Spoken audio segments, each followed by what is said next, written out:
Hello and welcome back to your own YouTube channel H for Hindi 121। मछुआरा और सुनहरी मछली पूरी की पूरी कहानी को हम ट्रांसलेट करेंगे और सीखेंगे कि कैसे आप स्टोरी ट्रांसलेशन के माध्यम से अपनी इंग्लिश को बना सकते हैं बेहतर। बस 10 या 11 स्टेटमेंट्स हैं, उनको ट्रांसलेट करना है। और क्या है कहानी से सीखते हैं। मछुआरा और सुनहरी मछली स्टोरी का टाइटल है। शुरू करने से पहले आप सब्सक्राइब, लाइक और शेयर कर दीजिएगा। आपको पता है आपके लिए फ्री है, लेकिन हम जैसे नए क्रिएटर्स को ये काफ़ी इनकरेज करता है। करते हैं शुरुआत। मछुआरा के लिए आप फिशरमैन का इस्तेमाल करते हैं, फिशरमैन।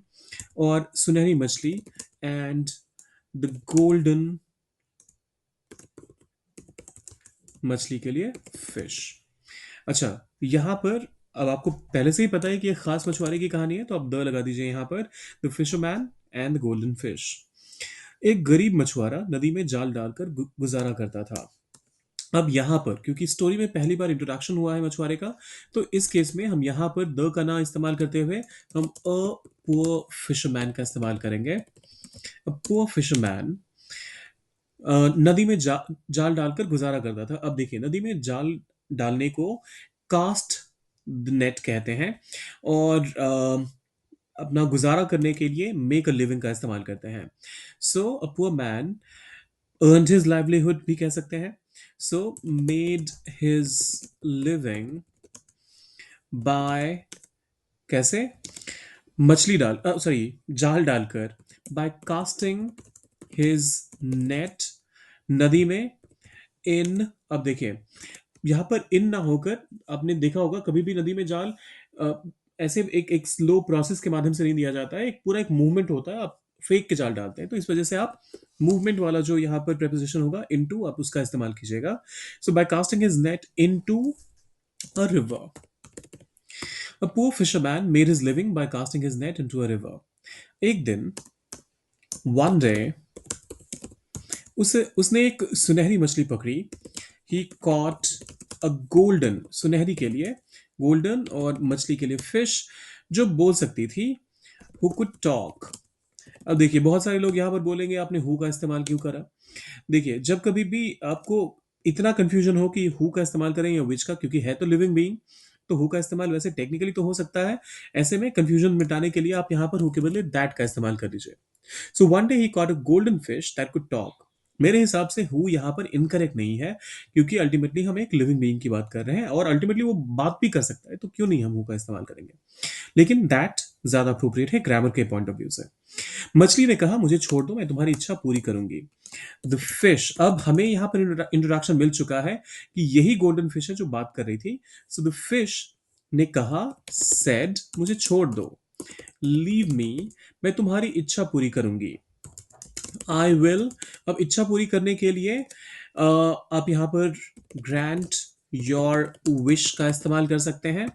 फुलफिल यहाँ पर मत इस्तेमाल कीजिएगा, आई फुलफिल योर विशेस, ये मत कहिएगा, क्योंकि वो थोड़ा सा ऑकवर्ड स्ट्रक्चरिंग हो जाएगा। यहाँ ड्रीम, सॉरी, कभी भी विशेस जो कोई ऐसी मिथिकल क्रीचर्स आपको ग्रांट करती हैं, उसके लिए ग्रांट का ही इस्तेमाल सही रहता है। So the fish said, leave me, I grant your wish, sorry, I grant you a wish, मैं तुम्हारी इच्छा पूरी करूंगी। आई ग्रांट यू अ विश। मछुआरे ने दया करके उसे छोड़ दिया और बस रोज अच्छी मछली मिलने की मांग की।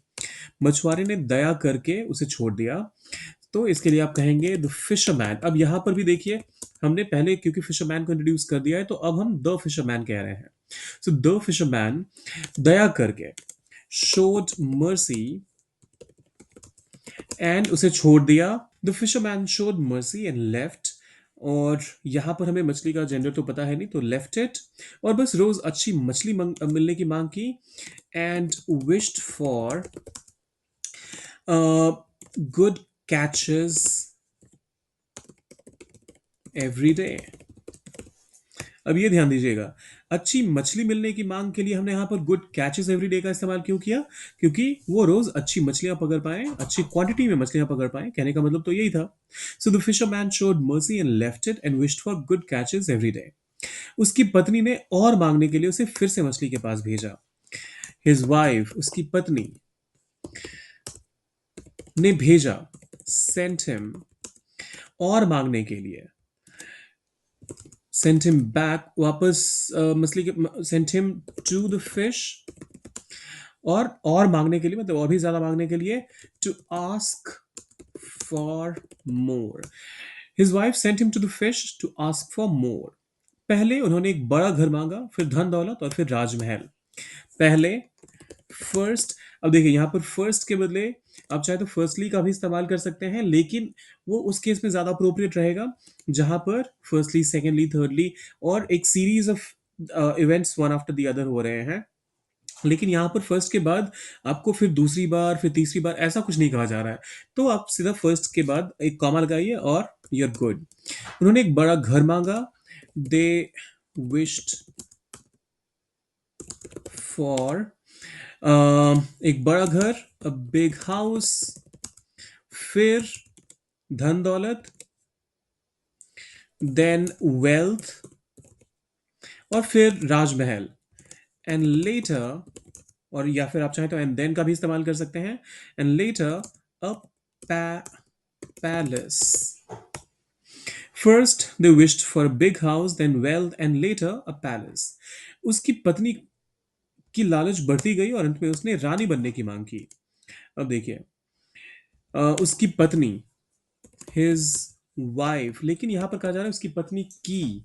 सो हिज वाइफ्स, लालच बढ़ती गई, हिज वाइफ्स ग्रीड बढ़ती गई, तो इसके लिए आप कहेंगे ग्रू, और अंत में उसने रानी बनने की मांग की। एंड फाइनली शी विश्ड, अरे शिष्ट हो गया ये तो, she wished for, sorry, much रानी बनने की मांग की, तो she wished to become a queen.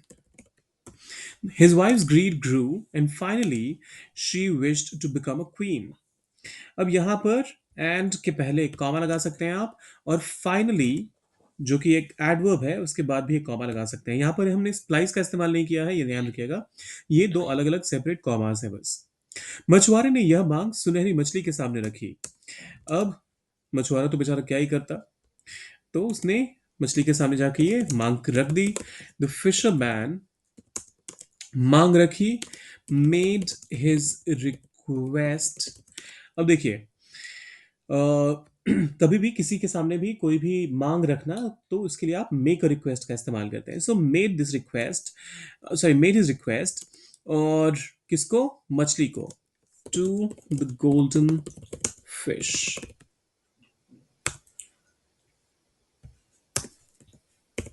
The fisherman made his request to the golden fish. मछली चुप रही और अचानक सब कुछ गायब हो गया। द फिश चुप रही, remained quiet, the fish remained quiet, या फिर आप चाहें तो साइलेंट का भी इस्तेमाल कर सकते हैं, और अचानक, एंड suddenly, सब कुछ गायब हो गया, everything disappeared. The fish remained quiet and suddenly everything disappeared. मछुआरा फिर अपनी पुरानी झोपड़ी में लौट आया। The fisherman लौट आया, returned अपनी पुरानी झोपड़ी में, टू हिज ओल्ड हट। झोपड़ी के लिए आप हट का इस्तेमाल कर सकते हैं। उसकी पत्नी का लालच उसे पहले से भी ज्यादा गरीब बना चुका था। His wife's greed had made him poorer than before, than before. His wife's greed had made him poorer than before. तो ये थी हमारी आज की कहानी। जाने से पहले सब्सक्राइब, लाइक और शेयर करके जाइएगा। और हाँ, आपके लिए एक टास्क भी है। अगर आपको ये इंग्लिश में ट्रांसलेट करना हो, जहां पर कहा जा रहा है कि लालच अंत में सब कुछ छीन लेता है, तो इस लाइन को ट्रांसलेट करते हुए आप इसे कैसे ट्रांसलेट करेंगे, इंग्लिश में कैसे कहेंगे, सोचिए, डालिए उसे कमेंट बॉक्स में। और जाने से पहले सब्सक्राइब, लाइक और शेयर करके जाइएगा। मिलते हैं।